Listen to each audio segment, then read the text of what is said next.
Dia 35. O poder de Deus na fraqueza. Somos fracos, mas pelo poder de Deus viveremos com Ele para servir vocês. 2 Coríntios 13, 4b. Eu estou com você. Isso é tudo o que você precisa. 2 Coríntios 12, 9a. Deus realmente gosta de usar pessoas fracas. Todos têm fraquezas. Na verdade, você tem uma coleção de defeitos e imperfeições, físicas, emocionais, intelectuais e espirituais. Você também pode viver situações incontroláveis que o enfraquecem, como restrições financeiras e relacionais. O mais importante é o que você faz com isso. Normalmente, negamos as fraquezas, nós as defendemos, damos desculpas, escondemos e tornamos a senti-las. Isso impede que Deus as use da forma que deseja. Deus tem uma perspectiva diferente da fraqueza humana. Ele diz: os meus caminhos e os meus pensamentos são mais altos que os seus. Por isso, Ele muitas vezes age de forma exatamente oposta ao que esperamos. Imaginamos que Deus deseja usar somente nossas virtudes, mas Ele também quer usar nossas fraquezas para a sua glória. A Bíblia diz: Deus escolheu para envergonhar os poderosos o que o mundo acha fraco. As fraquezas não são um acidente. Deus as permitiu em sua vida deliberadamente a fim de demonstrar seu poder por meio de você. Deus nunca ficou impressionado com a força nem com a autossuficiência. Aliás, Ele é atraído por pessoas que são fracas e admitem isso. Jesus considera pobres em espírito os que reconhecem as próprias necessidades. Essa é a primeira atitude a ser abençoada por Ele. A Bíblia é cheia de exemplos que demonstram como o Senhor gosta de usar pessoas comuns e imperfeitas para realizar coisas extraordinárias, a despeito de suas fraquezas. Se Deus só utilizasse pessoas perfeitas, nada seria realizado, porque nenhum de nós é infalível. Ele utiliza pessoas imperfeitas e esse é um fato animador para todos nós. A fraqueza, ou espinho, como Paulo a denomina, não é um pecado ou um vício de caráter que você possa mudar, como o exagero na comida ou a impaciência. A fraqueza é qualquer limitação que você herdou ou não tem meios de alterar. Pode ser uma limitação física, como deficiência de membros, doença crônica, vigor naturalmente baixo ou alguma inaptidão. Pode também ser uma limitação emocional, como a sequela de um trauma, uma lembrança dolorosa, um comportamento peculiar ou algum fator hereditário. Pode ainda ser uma limitação intelectual ou nas habilidades. Nem todos somos absolutamente brilhantes ou talentosos. Quando você pensa nas limitações de sua vida, pode se sentir tentado a concluir: Deus nunca poderia me usar. Mas o Senhor jamais será limitado por nossas limitações. Aliás, Ele gosta de encher recipientes comuns com seu grande poder. A Bíblia diz: somos como vasos de barro em que esse tesouro é armazenado. O poder real vem de Deus, mas não de nós. A exemplo da cerâmica comum, apresentamos falhas e quebramos com facilidade. Mas Deus irá nos usar, se permitirmos que Ele trabalhe por meio de nossas fraquezas. Para que isso aconteça, devemos seguir o exemplo de Paulo. Admita as suas fraquezas, confesse suas imperfeições, pare de fingir que é perfeito e seja honesto a respeito de você mesmo. Em vez de viver apresentando desculpas e recusas, identifique sem pressa suas fraquezas pessoais. Você pode até fazer uma lista delas. 2 grandes confissões do Novo Testamento ilustram o que é necessário para uma vida saudável. A primeira foi feita por Pedro, que disse a Jesus: Tu és o Cristo, o Filho do Deus vivo. A segunda foi feita por Paulo, que disse a uma multidão que o idolatrava: Nós somos simples seres humanos como vocês. Se você quer que Deus o use, deve saber quem é Ele e quem é você. Muitos cristãos, principalmente líderes, esquecem-se da segunda verdade. Somos apenas humanos. Se uma crise for necessária para que você admita isso, Deus não irá hesitar em permiti-la, pois Ele o ama. Se Deus só utilizasse pessoas perfeitas, nada seria realizado. Regozije-se na sua fraqueza. Paulo disse: Sinto-me muito feliz em me gloriar nas minhas fraquezas, pois assim o poder de Cristo poderá agir por meu intermédio. E como que sei que tudo é para Cristo, estou muito contente com a minha fraqueza. Em princípio, isso não faz nenhum sentido. Queremos ser libertos de nossas fraquezas, mas não nos regozijarmos nelas. O regozijo, no entanto, é uma expressão de fé na bondade de Deus. É como dizer: Deus, creio que tu me amas e sabes o que é melhor para mim. Paulo apresenta várias razões para ficarmos contentes com a fraqueza. Para começar, elas nos fazem depender de Deus. Falando a respeito da própria fraqueza, que o Senhor recusará eliminar, o apóstolo declarou: Sinto-me bem feliz com o espinho, e, quando estou fraco, então sou forte. Quanto menos tenho, mais dependo dele. Sempre que se sentir fraco, Deus irá lembrá-lo de que você depende dele. As fraquezas também previnem a arrogância. Elas nos mantêm humildes, como diz Paulo, por causa da grandiosidade daquelas revelações.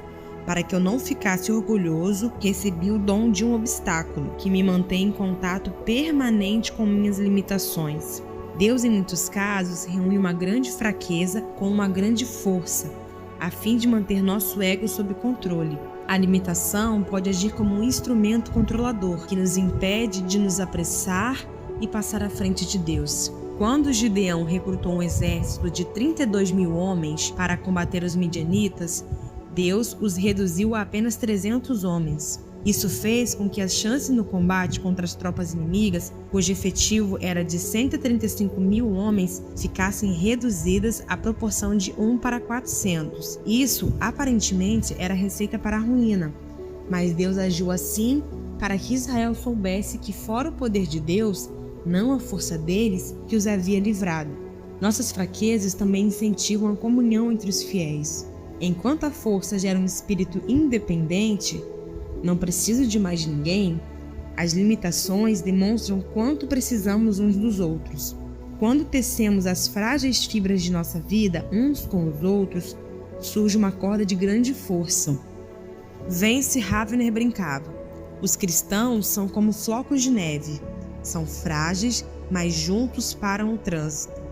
Acima de tudo, nossas fraquezas aumentam nossa capacidade para o exercício do ministério e da solidariedade. Elas nos tornam mais atenciosos e nos fazem sentir compaixão pelas fraquezas dos outros. Deus quer que você tenha um ministério semelhante ao de Cristo. Isso significa que as outras pessoas deverão achar cura nas feridas. As mais profundas mensagens de vida e o ministério mais eficiente surgirão das dores mais profundas. As coisas que o deixam mais constrangido e envergonhado, as quais você reluta em compartilhar, são justamente os instrumentos que Deus usará com mais poder para curar outros. O grande missionário Hudson Taylor disse: todos os gigantes de Deus são pessoas fracas. A fraqueza de Moisés era seu temperamento. Por causa disso, ele assassinou um egípcio, feriu a rocha a qual deveria falar e quebrou as tábuas dos 10 mandamentos. Ainda assim, Deus transformou-o no homem mais paciente da terra. As fraquezas de Gideão eram baixa autoestima e profunda insegurança, mas Deus transformou-o num poderoso guerreiro. A fraqueza de Abraão era o medo. Não uma, mas 2 vezes ele afirmou que Sara, sua mulher, era sua irmã, apenas para se proteger. Mas Deus transformou Abraão no pai de todos os que têm fé. Impulsivo e sem força de vontade, Pedro tornou-se uma pedra. O adúltero Davi tornou-se o homem segundo o meu coração. João, um dos impulsivos filhos do trovão, tornou-se o apóstolo do amor. A lista poderia seguir interminavelmente. Não tomarei muito tempo para relatar as histórias de fé de Gideão, Baraque, Sansão, Jefté, Davi, Samuel e de todos os profetas. Suas fraquezas se transformaram em força. Deus é especialista em transformar fraqueza em força. Ele quer pegar sua maior fraqueza e transformá-la. Compartilhe suas fraquezas de forma sincera. O ministério começa com a vulnerabilidade. Quanto mais você baixa a guarda, tira a máscara e fala sobre suas lutas, mais Deus poderá usá-lo para servir outras pessoas. Paulo deixava transparecer sua vulnerabilidade em todas as suas cartas. Ele abertamente compartilhava suas falhas. Quando quero fazer o bem, não faço, e quando tento não cometer erros, acabo errando do mesmo jeito. Romanos 7,19. Seus sentimentos. Eu contei-lhes tudo quanto sentia. 2 Coríntios 6,11. Suas frustrações. Fomos pisoteados e totalmente subjugados. Pensamos que jamais iríamos sobreviver àquela situação.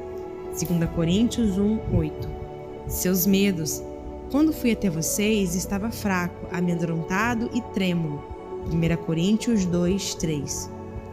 É claro que a vulnerabilidade é arriscada. Pode ser assustador baixar a guarda e abrir a vida aos outros. Quando expõe seus fracassos, sentimentos, frustrações e temores, você se arrisca a ser rejeitado, mas os benefícios valem o risco. A vulnerabilidade liberta emocionalmente. Quando nos abrimos, aliviamos a tensão e dissipamos os medos, o que é o primeiro passo rumo à libertação. Nós já vimos que Deus concede graça aos humildes, mas muitos não compreendem a humildade. Ter humildade não é se sujeitar ou negar a própria força, mas ser sincero a respeito das próprias fraquezas. Quanto mais franco você for, mais obterá da graça de Deus e também receberá a graça dos outros. A vulnerabilidade é uma qualidade cativante. Somos naturalmente atraídos por pessoas humildes. A pretensão causa antipatia, mas a sinceridade atrai. E a vulnerabilidade é o caminho para a intimidade. É por isso que Deus quer usar suas fraquezas, não apenas suas boas qualidades ou virtudes. Se as pessoas virem apenas suas qualidades, irão desanimar e pensar, bem, melhor para ele, mas nunca poderei fazer isso. Entretanto, quando vem Deus usá-lo apesar de suas fraquezas, animam-se e pensam, talvez Deus possa me usar também. Nossas qualidades podem resultar em competição, mas nossas fraquezas propiciam a vida em comunidade. Em algum ponto da vida, você terá de decidir se quer impressionar ou influenciar as pessoas. Você pode impressioná-las à distância, mas tem de chegar perto para influenciá-las. E quando você fizer isso, elas poderão perceber suas imperfeições. Não há nenhum problema nisso. A qualidade essencial para a liderança não é a perfeição, mas a credibilidade. As pessoas devem ser capazes de confiar em você. Caso contrário, não o seguirão. Como você constrói credibilidade? Não fingindo ser perfeito, mas sendo sincero. Glorie-se em sua fraqueza. Paulo declarou: vou apenas gloriar-me de quão fraco sou e quão grandioso é Deus para usar uma fraqueza dessas para a sua glória. Em vez de se apresentar como ícone de invencibilidade e autoconfiança, veja-se como um troféu da graça de Deus. Quando Satanás apontar as fraquezas que você tem, concorde com ele e deixe o coração transbordar de louvores a Jesus, que compreende todas as nossas fraquezas, e ao Espírito Santo que nos ajuda em nossa fraqueza. Deus também pode transformar uma virtude em fraqueza, a fim de nos usar ainda mais. Jacó era um manipulador. Passou a vida conspirando e fugindo das consequências. Certa noite, ele lutou com Deus e disse: não te deixarei ir, a não ser que me abençoes. Deus respondeu: tudo bem. Mas então lhe deslocou a articulação da coxa. O que significa tudo isso? Deus tocou o ponto forte de Jacó. O músculo da coxa é o mais forte do corpo humano e transformou-o em fraqueza. Daquele dia em diante, Jacó passou a mancar, para que jamais voltasse a fugir. Isso o forçou a depender de Deus. Quer desejasse, quer não. Se você quer que Deus o abençoe e o use de forma grandiosa, precisa estar disposto a mancar até o fim de seus dias, pois Deus usa pessoas fracas. Dia 35. Pensando sobre meu propósito de vida. Tema para reflexão. Deus opera melhor quando admito minhas fraquezas. Versículo para memorizar. Minha graça é o suficiente a você, pois o meu poder se aperfeiçoa na fraqueza. 2 Coríntios 12, 9a. Pergunta para meditar. É possível que eu esteja limitando o poder de Deus em minha vida ao esconder minhas fraquezas? Sobre o que eu estou precisando ser sincero para poder ajudar as pessoas?